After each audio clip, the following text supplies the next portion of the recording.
على رسوله الكريم أما بعد فأعوذ بالله من الشيطان الرجيم بسم الله الرحمن الرحيم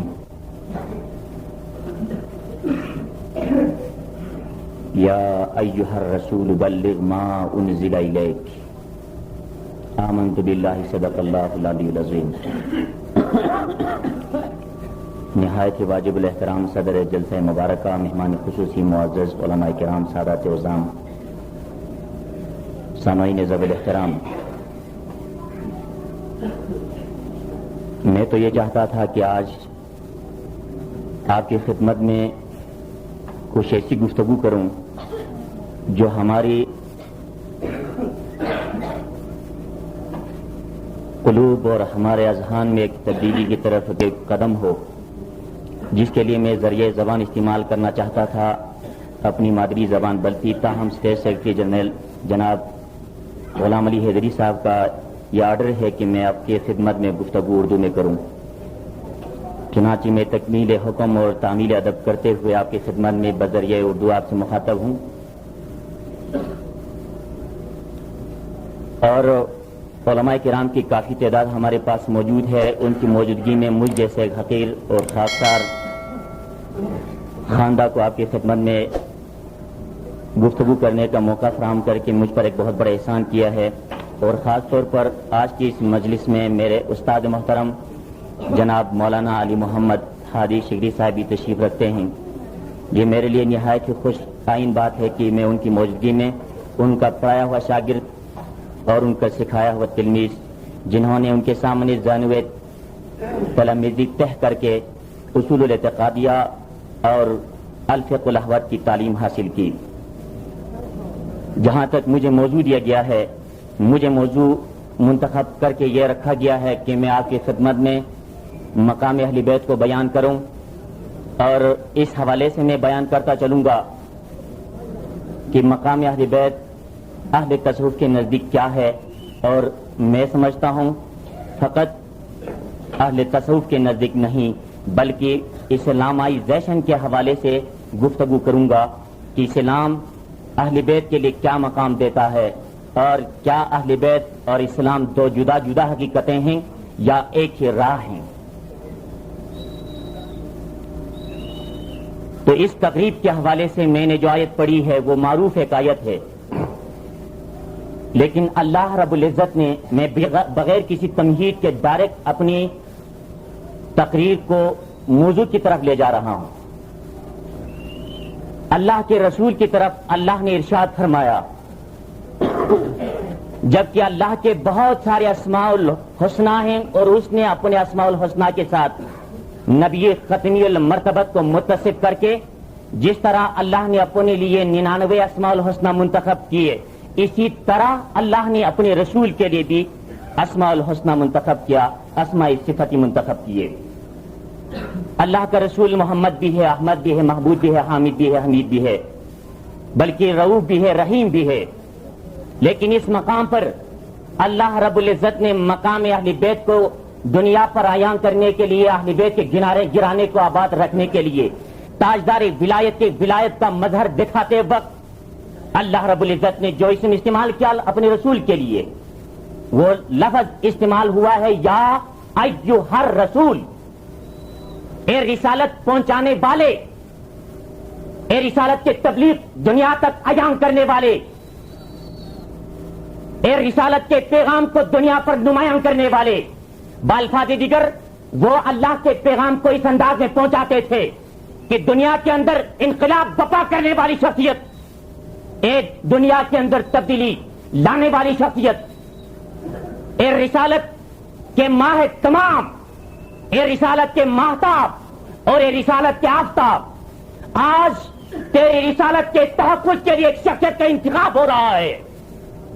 تیری رسالت کے تحفظ کے لیے، چونکہ میرا یہ فیصلہ ہے کہ میں رسالت کے دروازے کو، میں نبوت کے باب کو، اے نبی ختمی المرتبت تم پر ختم کر رہا ہوں.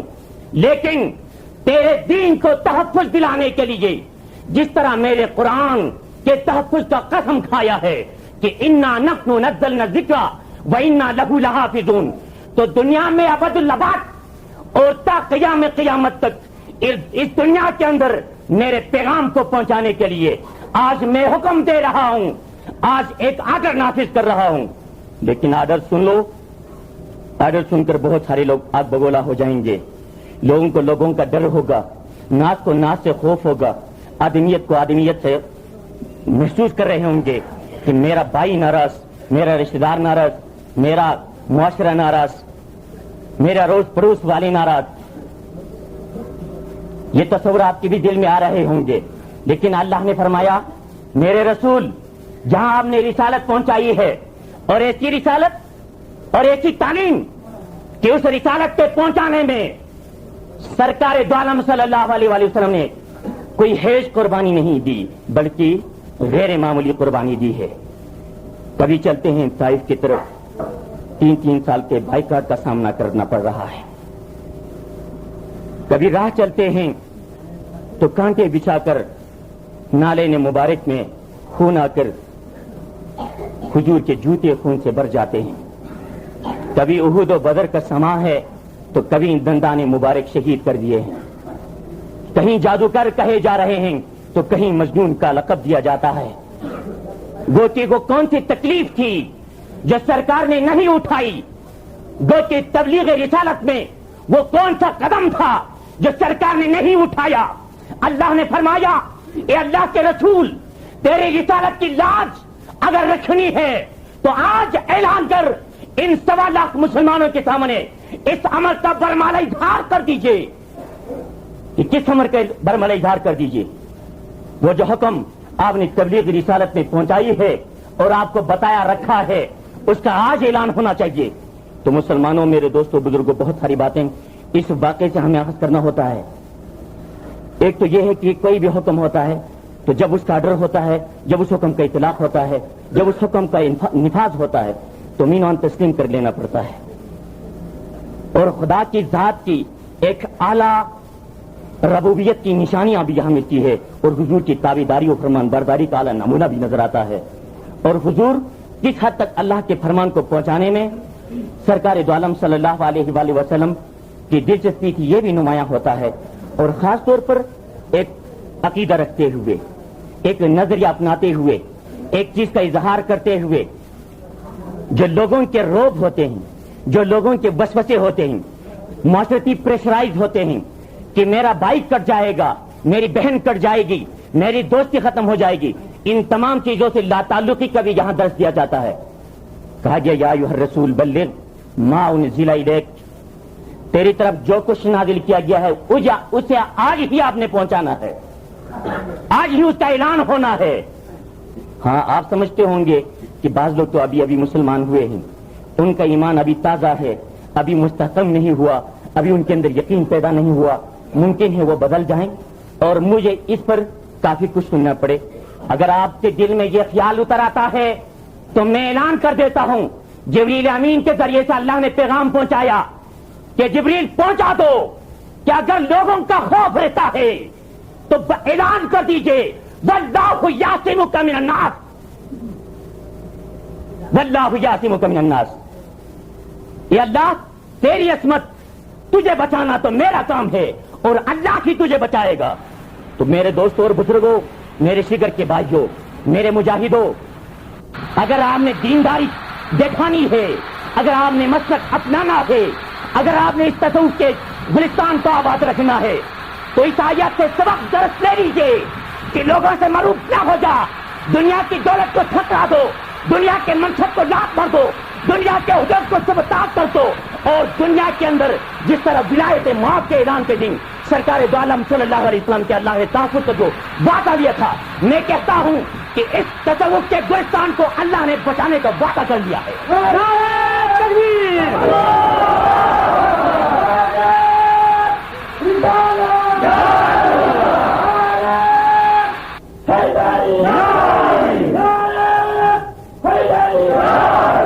اللہ کے رسول کو جب ضمانت مل گئی، اللہ کی طرف سے ضمانت ملی نا، کوئی معمولی شخصیت کی طرف سے ضمانت نہیں تھی، بلکہ اللہ نے ضمانت دیا کہ لوگوں سے میں آپ کو محفوظ رکھوں گا، لوگوں سے آپ کو محفوظ رکھوں گا۔ اس کے بہت سارے فلسفے ہیں، یہی وجہ ہے کہ حضور صلی اللہ علیہ وآلہ وسلم کو باوجود ہے کہ حضور نے تمنائیں کی کہ میں بھی اللہ کے راہ میں شہید ہو جاؤں.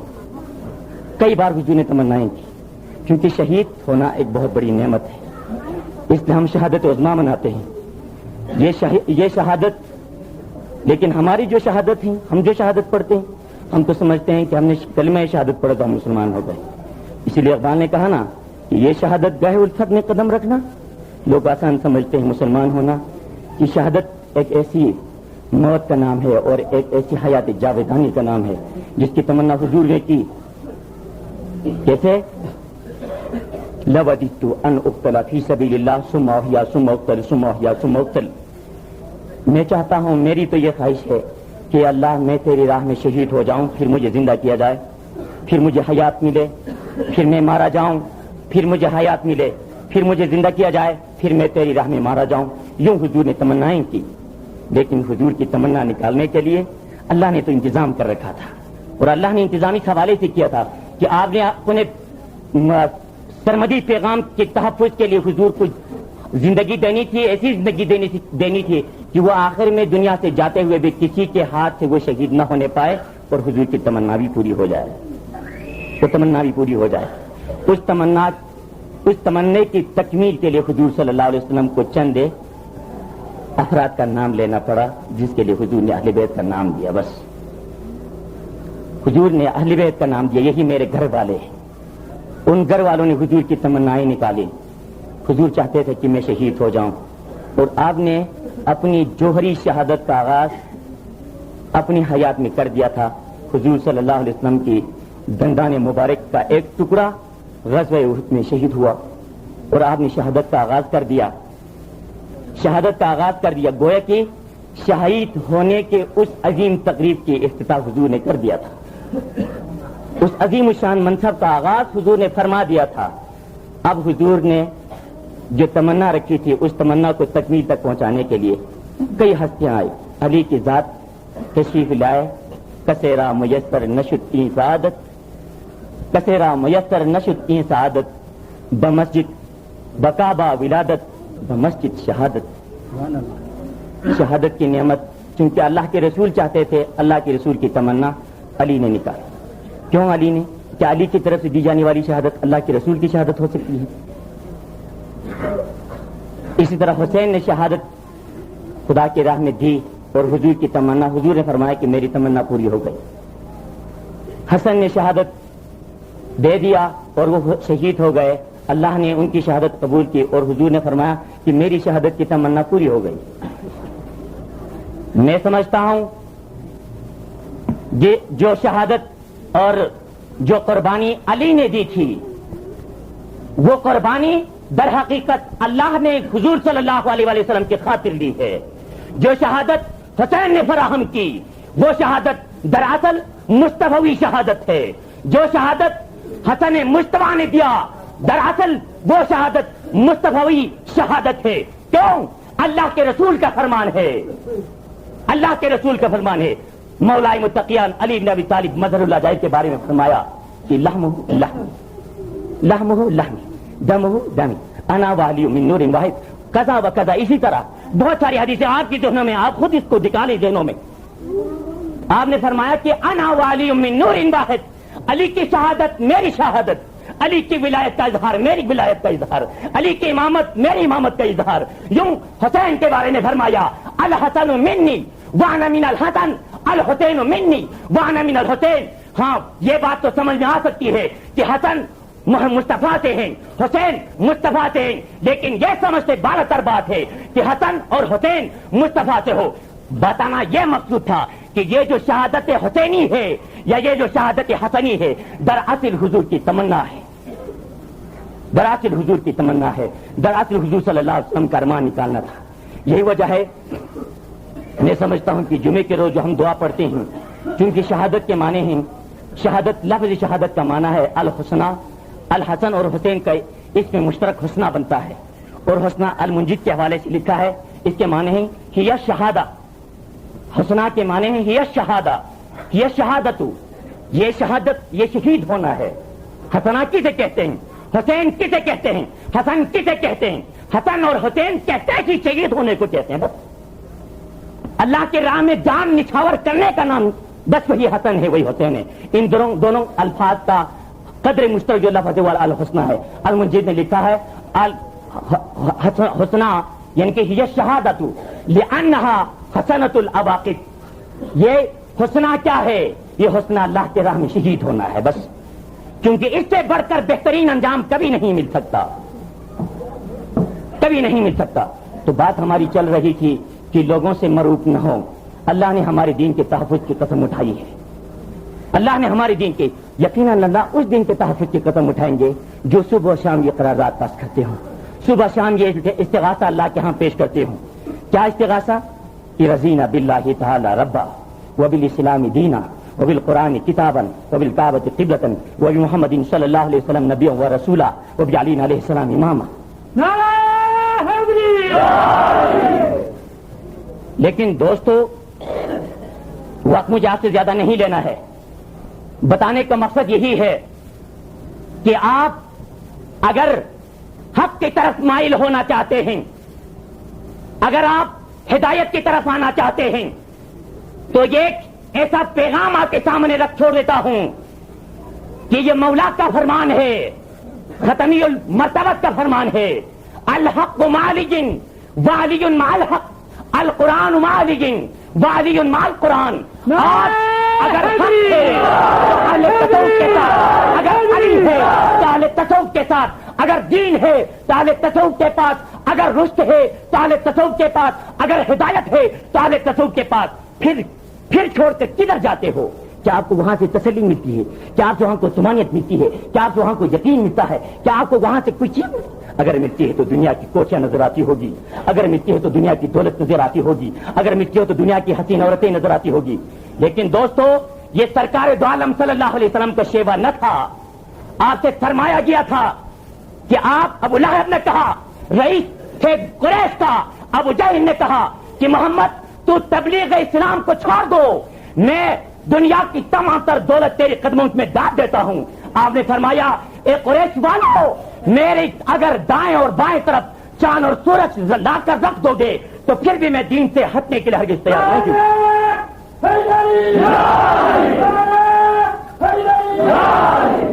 لہذا دینداری کو ثبوت دے دیجیے، مالداری کو چھوڑ دیجیے، عہدے اور منصب کی طرف نہ جائیے، حق کی طرف آ.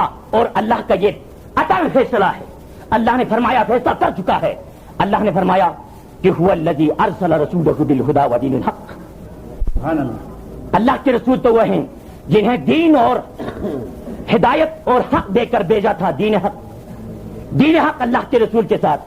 تو آج فیصلہ کر لیجئے، جس کے پاس حق کا پیغام ہے، جس کے پاس ہدایت کا پیغام ہے، اس کے ساتھ اللہ نے وعدہ کر لیا ہے لیدھرہ،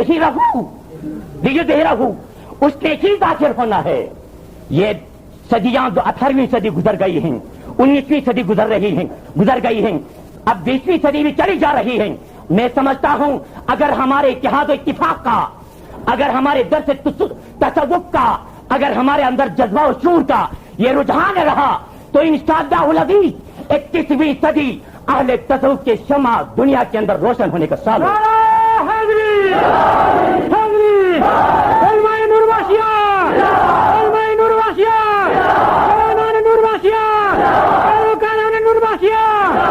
لیکن آپ کو چاہیے کہ جس طرح حضور صلی اللہ علیہ وآلہ وسلم نے اس دن اعلان کیا، مقام غدیر خم پر یہ اعلان کر دیا کہ میں لوگوں سے مروب نہیں ہوتا ہوں، میں لوگوں سے ڈر نہیں کھاتا ہوں.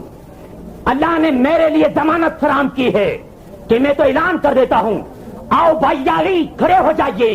علی کا ہاتھ پکڑ لیتا ہے اور علی دنیا کے سامنے نمایاں کر دیتا ہے اور پھر فرما دیتا ہے علی، بس علی، یہ آپ کے سامنے جو علی کھڑا کیا ہے اس کے بارے میں میرا یہ حکم ہے، من کنت مولا ہوں فعلی ھذا مولا، کہ جس کا میں مولا ہوگا بس اسی کا علی بھی مولا ہے. اللہم، اے اللہ، میں تیری بارگاہ میں یہ دعا کرتا ہوں، ظالمن والا ہوں وعادمن آدھا ہوں.